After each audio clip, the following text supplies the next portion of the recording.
upcycled or composted, different methods, and rest is being dumped at the non-engineered landfill sites or incinerated, and both of them are really, really detrimental for our environment.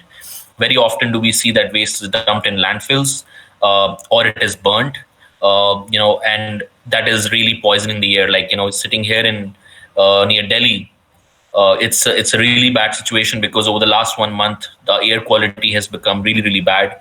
We were lucky to have some really good air periods even during COVID and beyond it, but over the last 1 month, uh, the air quality has become really hazardous, which is also being linked to COVID-19. And now, waste management is one of the key contributors to the air quality in cities like Delhi and all, again, like I said, all of the major cities. If you look at the profile of some Asian countries, besides China in the region, India is the largest producer of municipal solid waste, which we also call MSW. And the waste collected in the region is often mixed with which countries often do not have the capacity to handle. So, like, most of the waste that is being collected in these countries is still mixed at source. It's not segregated at source. And let's understand, when the waste is mixed. So let's take some examples of different kinds of waste that we generate. We generate wet or organic waste, which is your food, veggies, fruits, all of these peel-offs, which is categorized as green waste or organic waste. And then you have paper, you have plastic, you have metal, you have glass, you have electronic. And in today's scenario, all of this is being mixed in most of the scenarios. Even if some conscious citizens are segregating the waste at source, the reality is that most of the times when it is collected, it is mixed and then it is sent to the landfills. Because once it's mixed, there are very limited technologies, and even if there is a technology, the process to recover the resources from that waste becomes really difficult and cost intensive, which makes the entire process unsustainable. And that's why something that we'll talk about in the presentation later today as well, waste segregation is the first and yet the most important step in driving efficient waste management in any country or any city.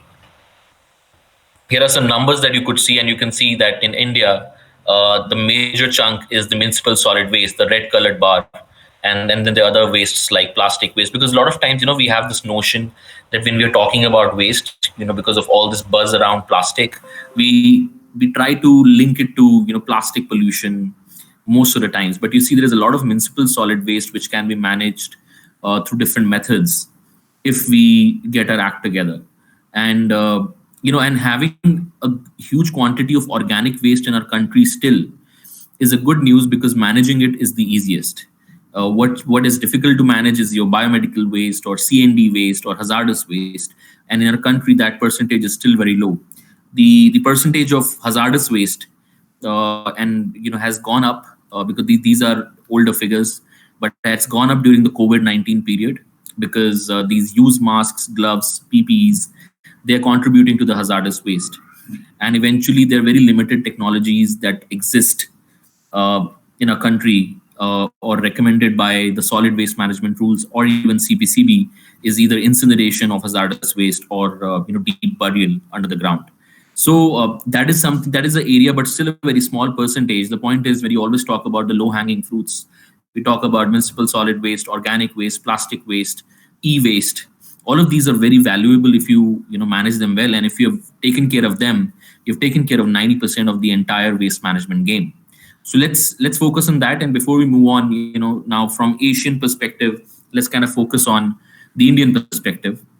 Waste management, we know, is a major problem in India, and we not only know, we see that on a day-to-day basis, irrespective of wherever you are in different parts of the country. You will see that the waste is being dumped irresponsibly. You will see piles of waste, which we also call piles of poison, because it is poison because it is polluting your land, your air, your water. And also the local biodiversity feeds on it. You must have seen, the street animals, cows, dogs, they feed on that kind of waste because it's a pile created. So they try to look for, the eatables, and in the process, they end up ingesting hazardous material like even single-use plastics. So that is something and that's why it's a major problem in our country. Another latest example I'll give you, I was earlier this week, I was in Uttarakhand.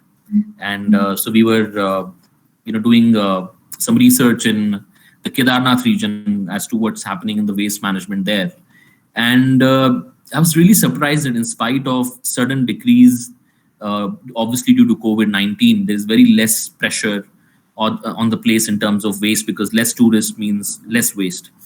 Still, a good amount of waste was being littered all through the ways, all through the nalas, all through the mountain valleys. And a huge chunk of recyclable material was also sitting there. And one thing that I say time and again on all the discussions, all the forums, is that just because something is recyclable does not mean it will be recycled, right? So you got to have the process in place for proper collection, proper segregation, and then proper transportation to the place where this thing gets recycled. Otherwise, even if it's a recyclable aluminum, glass, or plastic, good quality plastic bottle, everything will end up in the landfills, and that's where we start calling it the pollution, right? The rate at which we are going, at least 5 to 6% growth is expected annually in the amount of waste being generated by India's cities. And if you look at the numbers, you see over 377 million urban people live in these towns. And here we're talking about urban India. We're not even talking about the rural India or semi-urban India. They generate over 68 million tons of municipal solid waste every year. Only 44 is collected, 13 is treated, and 31 is dumped in landfill sites. So you imagine, obviously, we are creating a lot of undue pressure on our landfill sites wherein this waste could have been managed. And a perfect example of that is on the left when you see this infographic from the Central Pollution Control Board. Look at the opportunity, the potential that we have in terms of the compost that can be generated, in terms of the electricity that can be generated from the very organic material, that majority of which is still being sent to the landfills.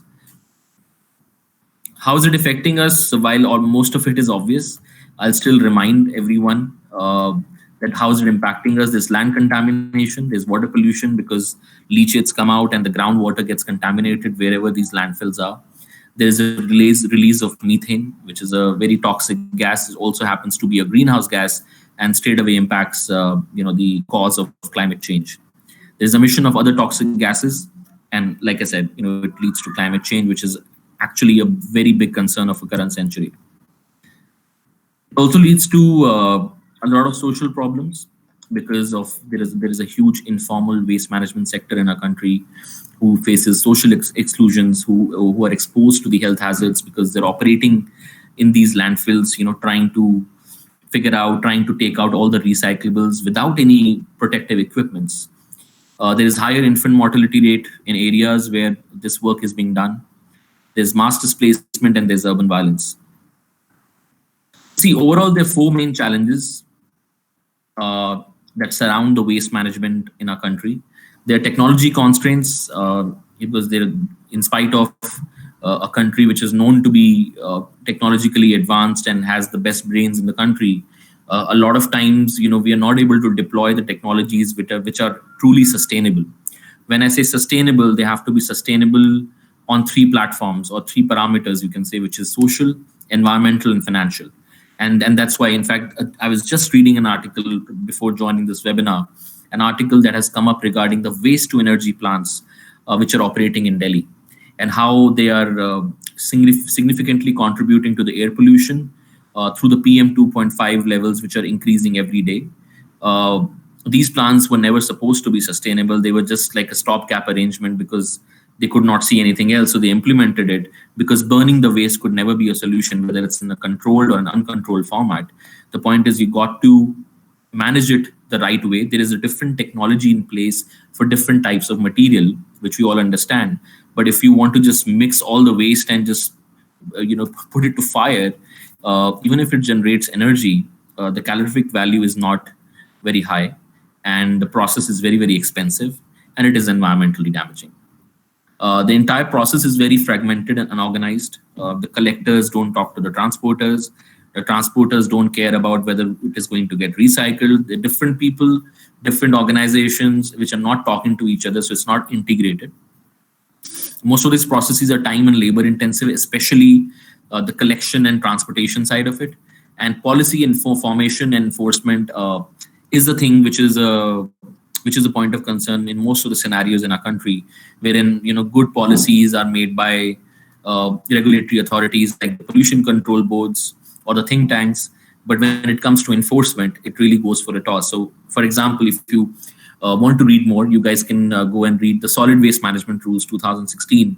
And when you read a lot of stuff in there, you'll be like, oh, really? This is supposed to be done this way, but I've never heard about it. Forget about seeing it somewhere on the ground. So yeah, that's policy is an issue, especially the enforcement. I was just talking about SWM rules 2016. Here are the key highlights of it, which these are the most important. It's like a huge document, but these are some of the points which are very very relevant from today's perspective, which are also something that we all should be aware of, because I'm sure we have been hearing about segregation at source for quite some time. So yes, it is mandated in the solid waste management rules, because if you want to really channelize the concepts of waste to wealth, then we at least need 3 levels of segregation to start with. We're not saying go to 30 levels right away like it's happening in some European countries. We are yet to get there. I think we just need to start with at least green for wet, dry for blue, and the red bin for the domestic hazardous waste, which is your sanitary pads, used masks, gloves, or PPEs. In fact, and earlier, primarily the focus was on two, but because of COVID, a lot of focus has also come on the domestic hazardous waste, which is a good news, because such waste cannot be mixed and must not be mixed with other waste, because then it contaminates the other waste completely, and then the entire waste could be infected. So that's why all this hazardous material coming out of your regular day-to-day use, that's why it's called domestic hazardous waste, has to be stored, kept, and then recycled separately. Waste processing and treatment. So as per the new rules, it has been advised that biodegradable waste should be processed, treated, and disposed through composting or biomethanation, something that we'll also talk about later today, within the premises. So decentralized is the way to go. You got to segregate at source, and you got to manage your waste on site. The concept of handing over your waste to the waste collector or the company appointed by the municipal corporation is not going to work out. And that's exactly what's recommended and advocated by the SWM rules as well. Promotion of use of compost is also something which has been focused upon, wherein processes must be set up, wherein, because if you're generating huge amounts of waste, and you get, let's say, you convert organic waste into just compost, then you have a lot of compost to deal with. Like dealing in the scenario of like an academic campus like IIT Roorkee could be different. But think about a residential complex, right? They're generating huge amounts of waste every day. And then if they're generating similar amount of compost, they can use only so much within the given area. And then they have to figure out what to do with the rest. So eventually there has to be a process set up wherein even if they can sell that compost at a very subsidized rate, they could make the entire process financially sustainable, because then whatever effort and resources are going in the process of deploying that technology or collection or the workforce, that can be made sustainable with the help of these funds that you're able to generate. Whatever technology we implement, we have to ensure that the output carries some value. We don't want to generate something which carries no value in the market, because it's like you solved one problem but you created another, right? Day in and day out, a lot of people reach out to us and say that, hey, you know what, we installed this mechanical composter and it's generating something. It's definitely not compost. It's maybe like soil moisturizer, and the farmers don't want to buy it. So, and the NPK value, the overall nutrition value of the soil of the compost is very, very less. So, the product has become invaluable. No one wants to use it. So that's why whenever you're taking decisions on deploying the solutions on the recycling or upcycling or composting side of it, it's very, very important to ensure that it performs on the triple bottom line. Otherwise, the technology and the process will shut down within a matter of couple of years. Now, I've talked a lot about the problems. I've talked about what's in the rules, and then it's important to talk about what should be the ideal way to go. That's the proposed approach. And the first step always is driving waste segregation. And generally, so we at Green Dream Foundation have been implementing waste segregation at different residential and commercial complexes. And generally, we want to follow a process. There has to be a structure. And generally, we also customize it based on the geography, the challenges, or the local needs.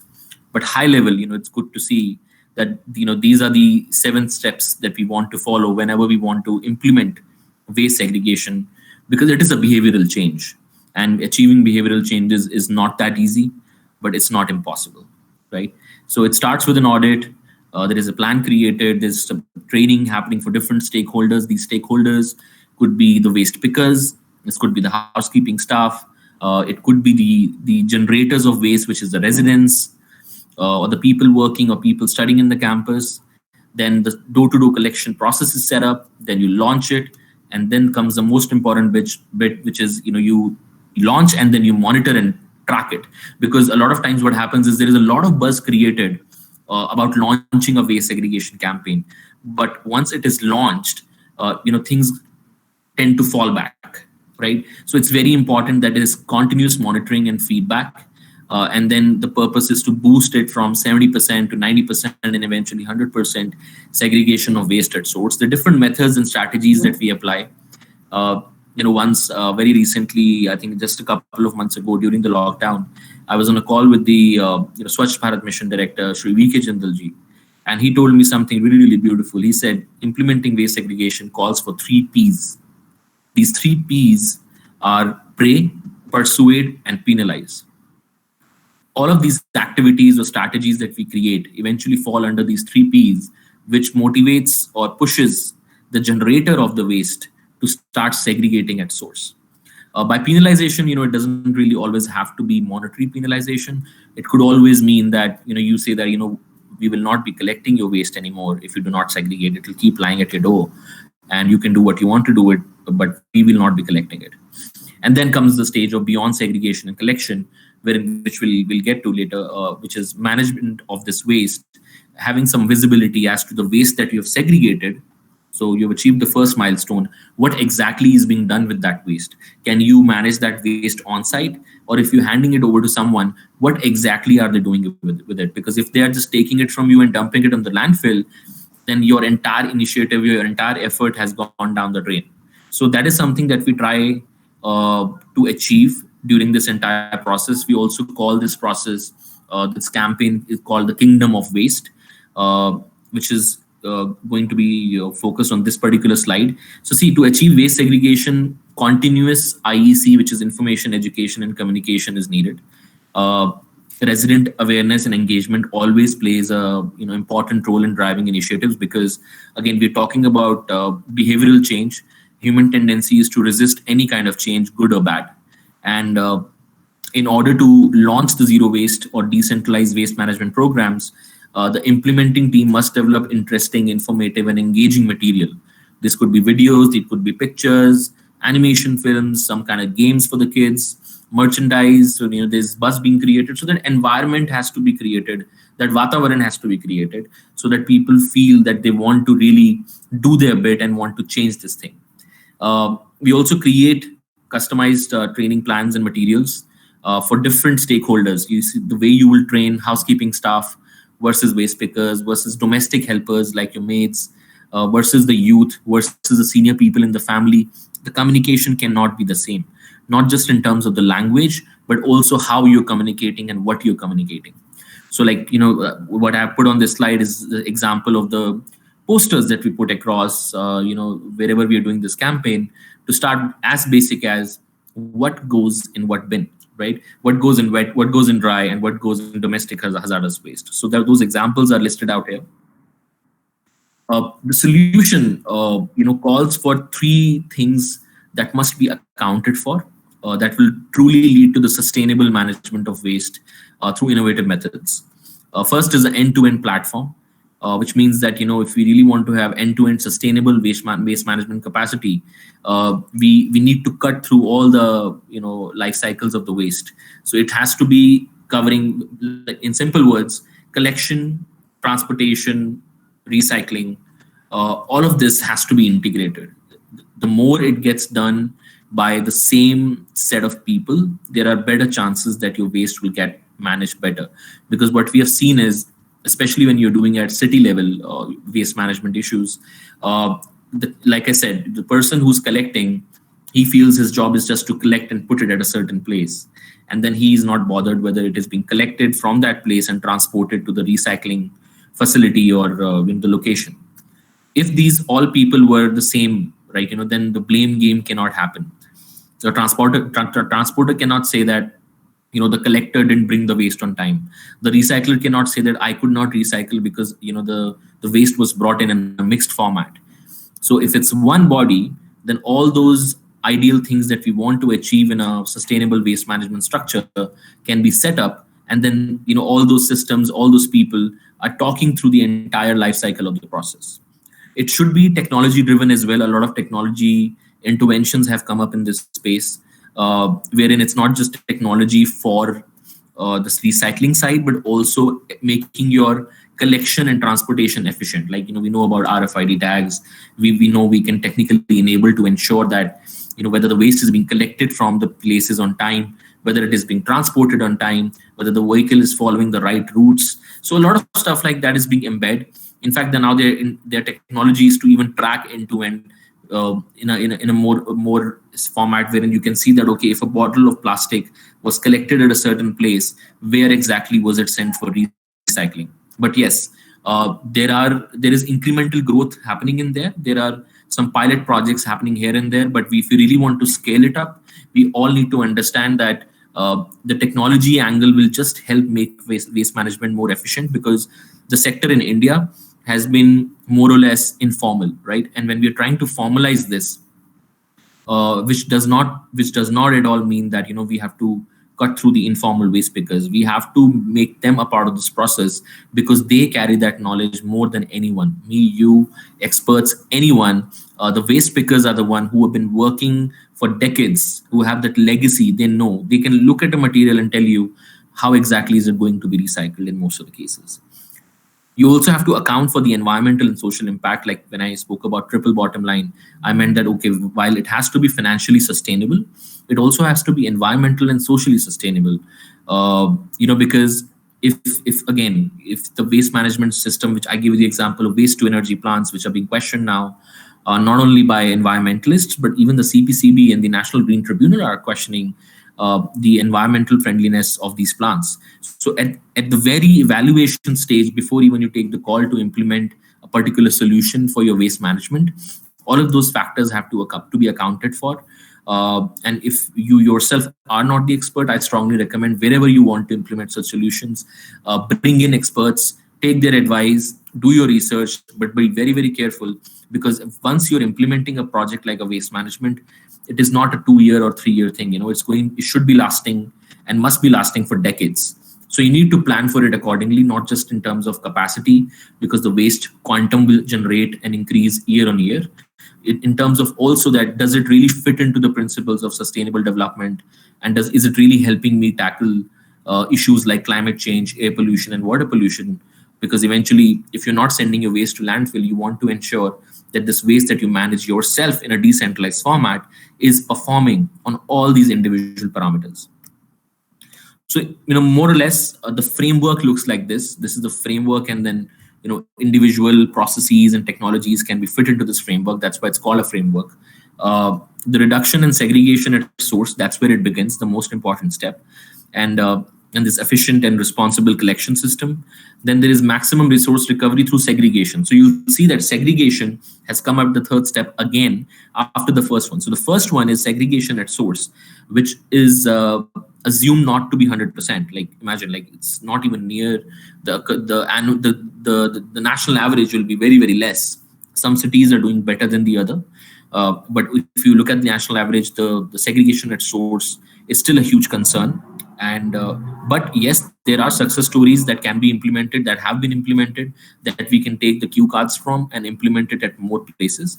But let's say even if there is 10% contamination in that waste that you received, by contamination I mean it's mixed, then there are technologies available which can help you drive maximum resource recovery through manual or mechanical segregation. A lot of times they do it manually as well, but that's not recommended, because again, it exposes the people to a lot of health hazards. And then after you've done that bit of mechanical segregation, you move on to the process of recycling and waste processing. Now this because this is a framework, this is a generic term being used. But again, let's say if you get specific to a type of waste or a stream of waste, so for example, for organic, you could go for vermicomposting, or you could go for biomethanation. For plastic, you could go for, depending upon the type of plastic, even if it's really poor quality plastic, there are technologies like pyrolysis available. But the point is, are you evaluating, because a lot of people are trying to do it, what are the emissions? Like, are you really making sure that you're adhering to the norms, to ensure that, in the process of recycling, you're not hurting the environment and other natural resources? And eventually, the most important step, which kind of is reintroducing the value into the economy. By, in simple words, that would mean that whatever material that you've created out of this waste management process, whatever is the output, has to carry some value, because then that's when it reintroduces the value back into the economy, which gives you the fuel or the resources to run this process over and over again in a recurring fashion. If you recycled and the material created did not carry value, then carrying out this entire framework will become difficult. It will break at one point, because it's just asking for investment and investment. It is not giving any output, and such a process is never going to be sustainable, which all of you can understand very easily. So decentralization is the way to go in terms of how to how to manage the waste. So there is a centralized approach and there's a decentralized approach. The example of the waste to energy plants that I've just given you is more or less an example of a centralized waste management approach. And but the SWM rules and the way things are evolving, decentralization is definitely the way forward. By decentralization, we are meaning that we are trying to do this in smaller pockets, which significantly reduces the footprint of your waste, as well as it reduces the pressure on the transportation structure. Because as of now, if entire city's waste is going to one common place, then imagine the amount of funds being spent in transporting the waste itself. And there are a lot of other factors. So decentralized solid waste management is a system to provide a clean environment and hygienic living conditions by reducing the amount of waste at source. We talk about the 3 Rs very often, and it starts with reduce, reuse, and recycle. So ideally, recycling is the last step. So whatever you could not reduce, whatever you could not reuse in your daily life, that should ideally become waste. A lot of this also has to do with the lifestyle. The single-use culture itself, whether it's single-use plastic, whether it's single-use paper, single-use disposable, the single-use culture itself is to be questioned. Because if we do not switch to the reusable culture, then the amount of waste being increased, it will be exponential. And our systems clearly are not prepared even to manage the current amount of the waste. So if you continue to increase that, just to give you an example, a lot of people started switching to single-use items due to the COVID fear. Like, they want to use it once and throw it away. One of the biggest examples is the single-use masks, right? So single-use masks are basically, the surgical masks are made from a type of plastic, which is polypropylene, and there is no way to recycle it. Yes, it could be tackled through pyrolysis, but the point is still, when you're generating this much amount of single-use waste versus when you could have gone for reusable masks. See, when 90% of us, in fact more than that, are in a non-hospital, non-hazardous environment, like in a day-to-day environment, you could go for reusable masks, and imagine the number of masks that you will save if you go for the reusable ones. That's a simple example, right? And very relevant in the current scenario. So I think misinformation with people as to, even if I wash it, if I don't wash it, how does it happen? Like, does the virus still stick on the surfaces? See, the point is, keep a couple of masks with you, use one a day, wash it, have a couple of backups, keep repeating them. But having a new mask every day and throwing it away, I don't think that's any sensible thing to do. It's just increasing the load on our system, which is completely undesirable. And in fact, the government guidelines, Ministry of Health, has also been educating people about going for reusable masks. In fact, making your own masks at home, 3-ply masks. So this is an example. In terms of the decentralized organic waste, which is your wet waste, there are different technologies available. As you can see in that box on the left, like I gave you an example earlier of vermicomposting. There is windrow composting, there is static pile composting, and in-vessel composting, basically in a containerized format, where biomethanation is something that we have seen delivers great results. When I say great results, I mean the diagram on the right, because it performs on all the three P's of people, planet, and profit. And when you achieve that intersection, your entire process kind of becomes sustainable. Because and biomethanation has a lot of other advantages as well, because it's containerized, it does not cause any odor, it is visually appealing, and the output is valuable because it's not just creating compost, it's also creating biogas, which can also be further converted into electricity. Innovative organic waste processing. So just elaborating a bit more on anaerobic digestion or biomethanation. You could see that on the picture on the right is a live plant that we also worked with. It's installed in Pali Hill in Mumbai. It's a 5 tons per day plant. And basically what it does is it receives all the segregated wet waste and it's converted into compost, and then firstly into biogas, then later into electricity. So what they're doing is, with the waste, they're literally creating something really valuable, which is electricity, which is being used to power the local street lights, and they're overall saving on the common area bills. So creating stories like that, I think, is very, very important. Imagine if I was just making compost. I think it will be still a good thing, but that's not really helping me save the costs unless I'm creating high quality compost, which gets generated in this case. In this case, they also are able to sell the compost at a certain agreed rate. And it's not just one example. There are multiple examples like this, wherein if they are able to create good quality compost, they're able to create an entire economy around it. Here's another example. So, what we did here was, you were able to convert into electricity, but in some cases you'll be like, I don't need biogas or electricity, especially in metropolitan cities, right?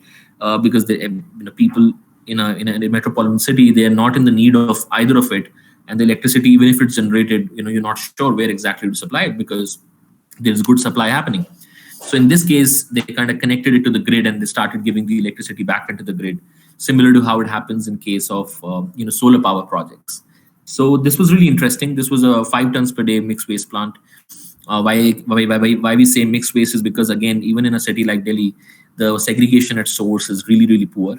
So they receive a lot of mixed waste. So through mechanical segregation, they kind of separate it out as much as possible. And then there has to be a manual segregation as well as a final audit. And then the wet waste is fed into the system. Using biomethanation, they're able to generate compost and electricity. I also touch a bit upon plastic waste processing. Now, see, I'm not talking about the typical good quality plastic. The good quality plastic has one of the highest recycling rates in India as compared to the world. To give you an example, PET, or we call the PET bottle, which is your water bottles or beverages like Pepsi, Coca-Cola, Thumbs Up, and all. These have a recycling rate of 91% in India. Why? Thanks to the informal waste pickers. You throw a bottle on the road, it will vanish in a few minutes because eventually there is a complete system set up, because for them a bottle lying on the road is not like it's not really waste. It's carrying some value. So they go ahead and pick that up and they sell it off in the market, which is further sent for recycling. However, in the case of other kinds of plastic, which is low quality plastic, like when I say low quality plastic, I'll give you some examples. So multi-layered plastic, like your beverage packaging, all these, you can say plastic bags, which are less than 50 microns. So you will see that, they are not getting recycled, and that's why you will see them littered everywhere here and there. So there's no process setup for them. Through this process that you're seeing on the screen, it's like an innovation that has come up and now it's slowly scaling up in different pockets across the country. The process is called thermocatalytic depolymerization, which is a low temperature pyrolysis, which is able to convert all of this low quality plastic, which is eventually made from fossil fuels, into a valuable fuel oil, which can be utilized in the industries, in furnace boilers and all of that. And also, the residual char is also used in construction of roads. A lot of you may be aware that the government of India has mandated the use of single-use plastic in the construction of roads. So it's not like just taking the plastic and putting it into the road. It's this processing that has to be done. And one of the material kind of replaces bitumen, which is used in the construction of roads. So that is something that a lot of municipal corporations are trying to create success stories out of it. But again, a lot of pressure is also on the FMCG companies, who are creating this kind of plastic, which is very difficult to recycle.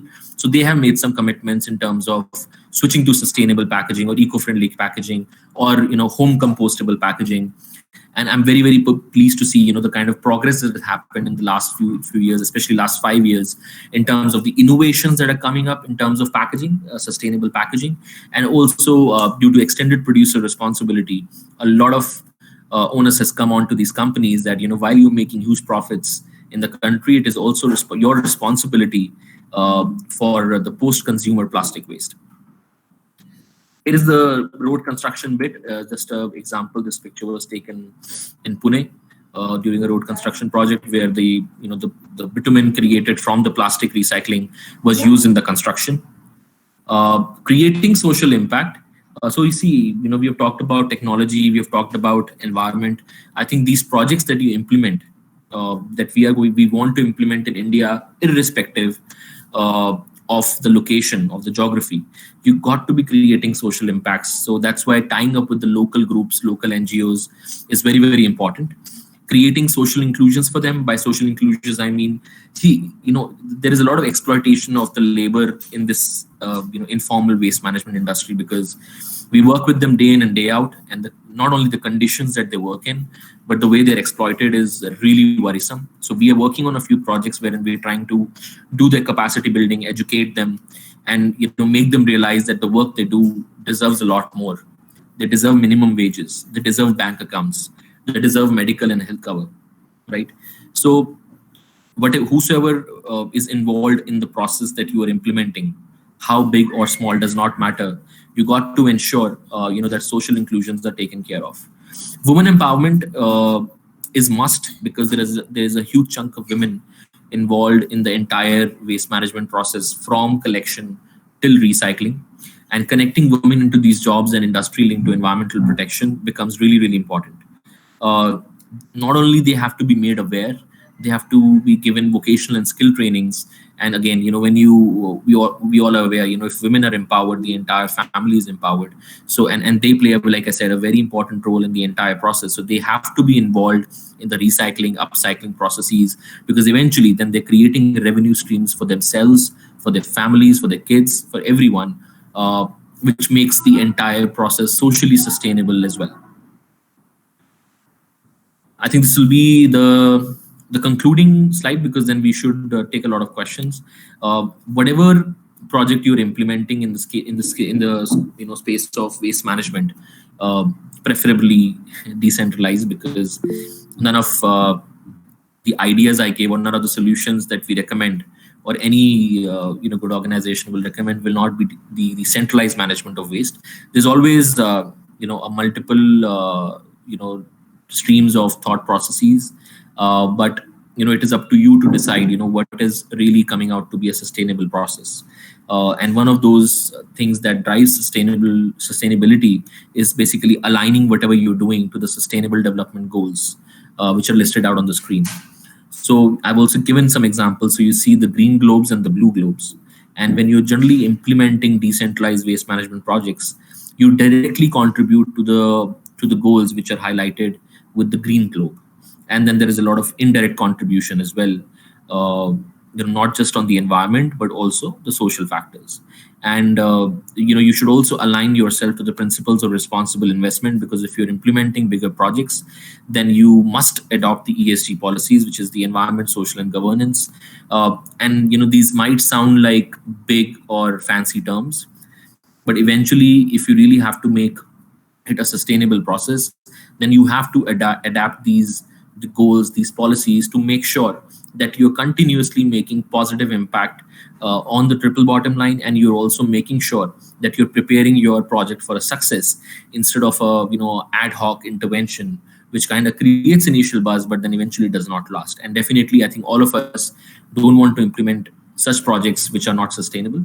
We want to go for something which is helping address these top causes of our times that we keep hearing about every now and then: plastic pollution, climate change, water conservation, air pollution. All of that is linked directly to waste management. So I think that's it for today. The contact details are listed here. If any one of you has any kind of questions, wants any suggestions, we're more than happy and reachable on the email address that's listed there. The rest, I think, I will pass on to Praharsh to take it further from here. Thank you, sir, for your very explanatory presentation. And I am sure that many of us would be enlightened by your slides and will take the segregation process at their most priority and will segregate the waste and contribute to the system. Now, I would like to invite our audience to put up their questions one by one. Good evening, sir. Hi, good evening. This is Devesha. Sir, I have a question about the process by which we make fuel from plastic. I mean, I wanted to ask you how efficient is this process, and does it have the potential to replace actual diesel or petrol? Okay, very good question. So see, right now the scale at which it is being done. So when you're doing pyrolysis and when you achieve this output, which is generally termed as fuel oil, you can, from what I know, there are a lot of innovations happened. It can be purified multiple levels, and it can even go to the level of an aviation fuel. But yet, then your cost increases, right? The more you purify, your cost will increase for purifying it. So currently, it is not used for the purpose of diesel or petrol, but it can be made to that level. Currently, it is made at the level that it is cheap. So they basically take it to the level wherein it can be used as a replacement for kerosene oil in the industry furnaces, the boilers. But if there are opportunities, because see, replacement of diesel and petrol becomes a very different ball game altogether. Then you are getting stuck in a different game, honestly, right? The point is you want to create something valuable wherein it can replace something which is more polluting and also create an economy for you. So for example, if you go to an industry which is buying kerosene at, let's say, 25 rupees per liter, but you are saying that, okay, I'm giving you a replacement which is X amount less than the current price. So it's a win-win situation for them because they're getting the same calorific value and they're getting it lesser the price, and they are also able to create a story that they have also diverted this much of plastic from getting into the landfills by utilizing this oil. Yes. Thank you, sir. One more question, sir. Sir, MLP can be used. I mean, MLP can be used in making fuel. Yes, definitely. That Okay, is the sir. main So, purpose, because otherwise, see, the good quality. So there are 7 types of plastic. So those of you who are interested, whenever you see a plastic product, there is a number on it. Like labeling hota hai at the bottom. There's a triangle which is like a recycle button, and it says 1, 2, 3 up till 7. That defines the quality of it. So it could be a PET, it could be a polypropylene, it could be a HDPE, it could be a LDPE. So the thing is, the good quality plastics like the HDPE, PET has already very good recycling infrastructure, especially in our country. तो उसके लिए अलग process है. Sometimes you convert it into pellets, sometimes you're converting it into uh, straight away into different products by molding it. So but the biggest problem is that the multi-layered plastic and the other low grade plastic, like your single use plastic bags or single use plastic cutlery, which does not get recycled because it's really really low quality, that can also be utilized in this process of TCD, which is thermocatalytic depolymerization. And if you want to read more, there is one of the companies which who also got featured on Discovery Channel recently. It's called Rudra Environmental Solutions. So if you go on YouTube, if you want to read more about what they're doing, how they're doing, you can just Google and just type in Rudra Environmental. You see a lot of content, and a lot of your questions could also get addressed from that. okay, sir. Thank you so much, sir. Thank you very much. My pleasure. Hello, sir. Ashutosh here. Yes, Ashutosh. Sir, I want to ask that, like, I come from a place where there is no waste management plant or recycling plant, and I'm sure there are many more towns in India. So now we are left with the reduce and reuse part, not the recycle part. So, what do you say to like introduce informal recycling at some level? Can we do that, or I mean, what advice do you give to those people who are interested but due to system fault they can't do the whole process altogether? but at least what they can do. So see, like I said, so the most important R's are reduce and reuse, and but you can only reduce is definitely possible, which automatically happens in your tier two cities or semi-urban cities, or you can say villages, right? Those guys are living a more sustainable life than people in the metropolitan cities like Delhi or Mumbai. Why I say that they're more sustainable is that majority of their waste is still organic. They don't consume a lot of single-use plastic. The culture of still making everything at home still exists there. You still understand majority of the MSW is the FMCG products. Everything we are getting, you go into a supermarket, everything is packaged in plastic. However, in earlier times, even in cities, like let's say 10, 15 years ago, a lot of these things were available in loose, right? So you could carry your own container and ask him to refill it. Uh, so the concept of refill is coming back slowly and steadily. But let's get specific to your question again. I'll come back that in these cities where the recycling infrastructure does not exist, I think these are apparently smaller cities because it's again a chicken game, right? So if there was a lot of waste, then there would be recycling existing. But let's say you are somewhere in between in the transition phase where the waste is increasing, but the recycling infrastructure still does not exist. So let's understand that by the time recycling infrastructure is not there, I think reduce has to be there all the time. And reuse can only happen till a certain extent. You can, for example, what I see people doing is they use waste plastic bottles to as planters. That's something that we've seen very common, right? But eventually, at the end of its life, you still have to dispose of that plastic container. If you made a planter out of it, that does not mean that it's gone out of the planet. The plastic still exists on the planet, and if it is not sent for recycling, it is an issue. So what I recommend, where you do not have recycling infrastructure set up, it's good to have aggregation centers, aggregation processes set up wherein all your recyclables are gathered, and once certain quantities are achieved, then they are sent to the nearest possible recycling centers. You see, there you have to strike the economy scale.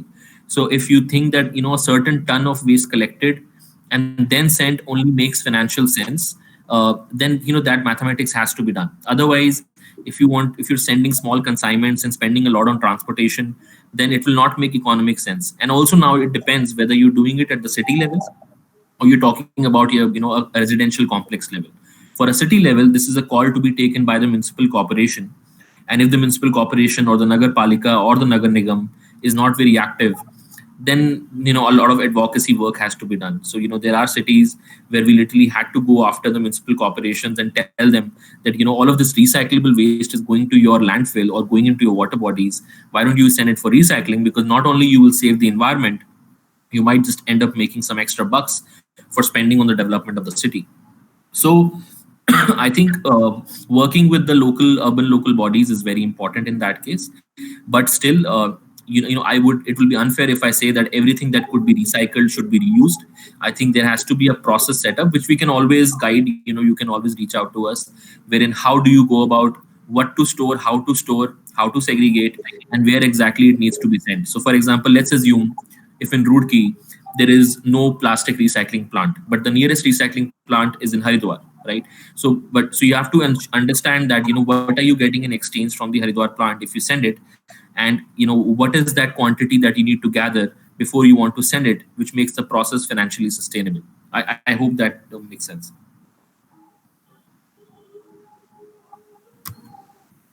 Thank you, sir. Okay. Sir, I have one question that oftenly that we face the question is that most of our technology that we have developed to save the environment is not financially sustainable. So, so there are two to three options that I have seen that even some of the like economists of Harvard and all have suggested, like carbon tax and subsidizing the alternatives to plastic.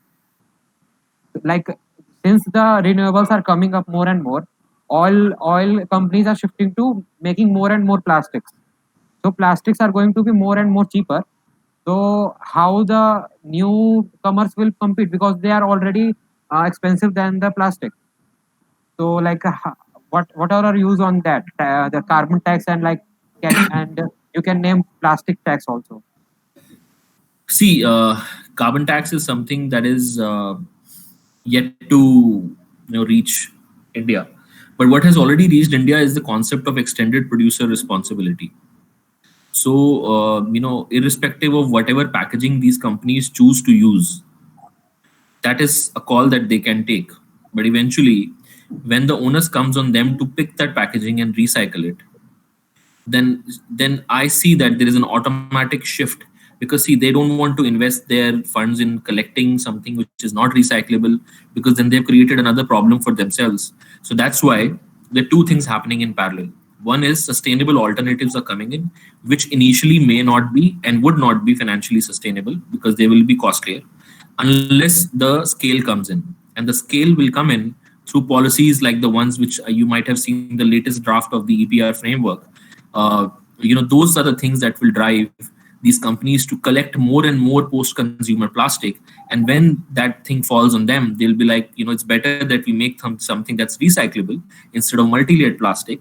And then when they do that, the demand for sustainable and eco-friendly packaging rises. So it's a matter of patience, and it's also a matter of all these things to play out in parallel. I think in the coming year, this year actually was supposed to be very bright for EPR, but COVID delayed it. So hoping in 2021, when this kind of picks up full force in India and all, because we have been in touch with a lot of these FMCG companies, they are actually committing good percentages of the plastic being collected, especially the plastic packaging. Uh, Earlier, until last year, they were doing 20 to 30% of their production. So let's say if they produced 100 tons of plastic packaging by selling the products that they did, they were collecting 30 tons out of it. But with every year, the target is doubling up. So by next year, they're expected to maybe do 50% of it. And when that happens, the companies, if you go and see, the top FMCG companies, not only in India but globally, are making commitments to move to sustainable packaging.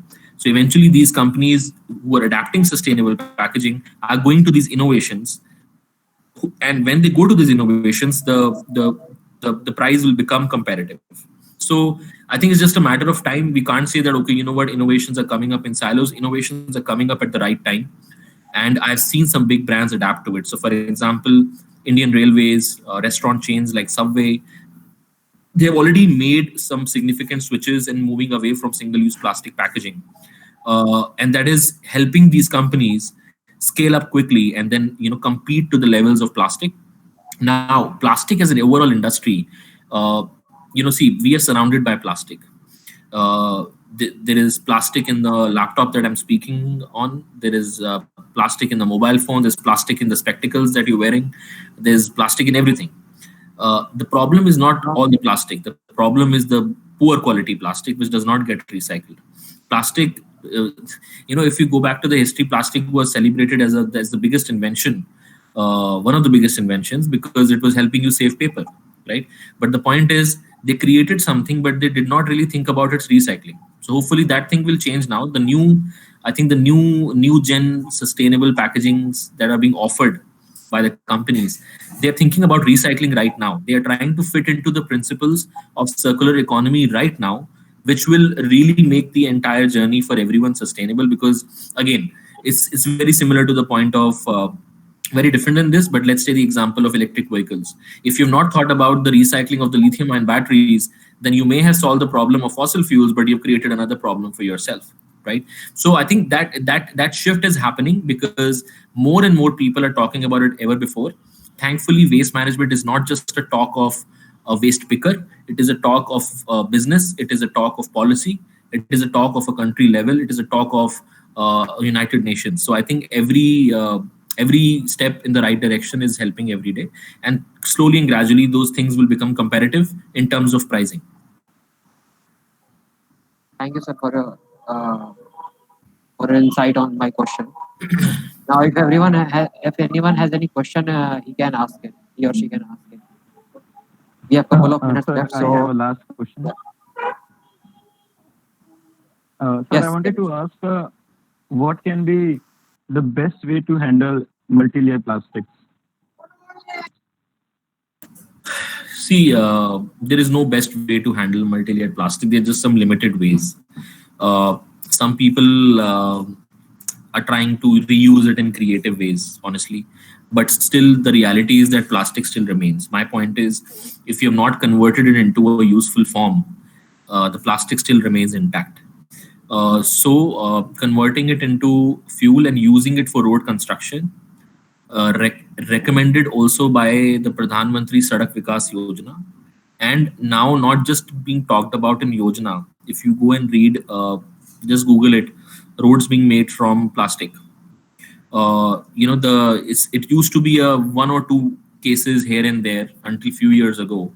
Now almost all the big cities have resorted to this. They are wanting to use this because there is a lot of you can say focus in terms of, because of the Swachh Bharat mission and the Swachh Sarvekshan that is happening every year, which is the annual survey of cleanliness of the cities, where Indore comes number one every year, and certain cities continue to underperform every year.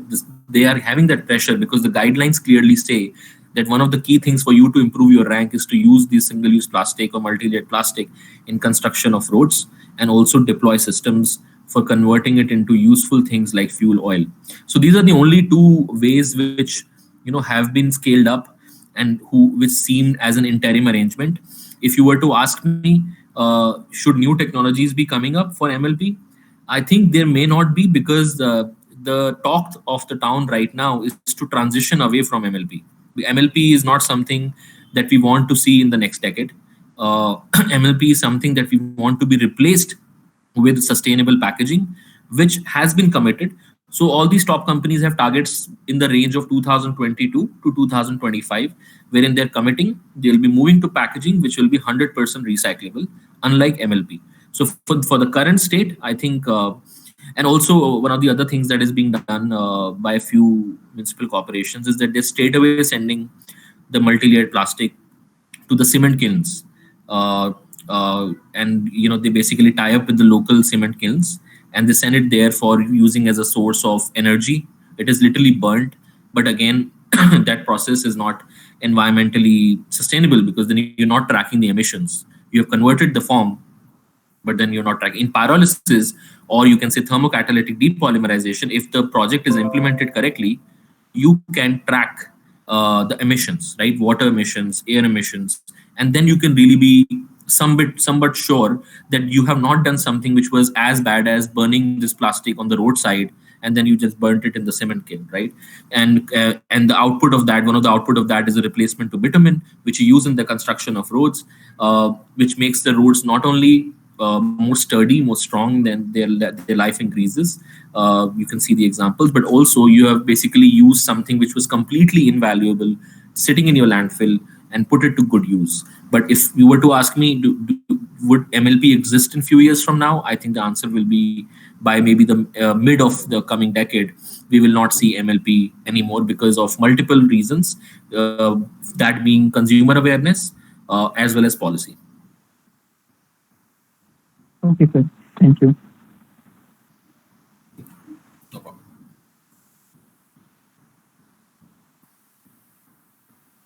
Prahash, I think you are on mute. You're on mute, Prash. Hello. Yes. Yes. You can. Yes. Since the time is up, now I am closing the question and answer session.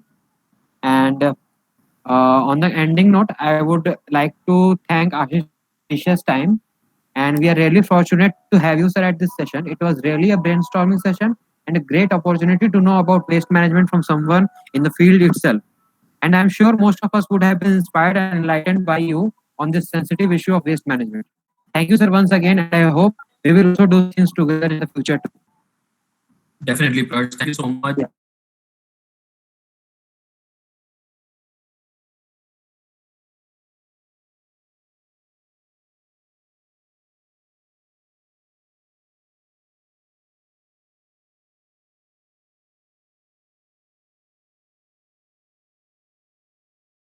Hopefully, once everyone is back to campus post the COVID situation, we would campaigns with you guys, because what really moves us is the vibrant and the contagious energy that you have, not the contagious COVID, the contagious energy that you guys have, and really look forward to meet some of you in person soon.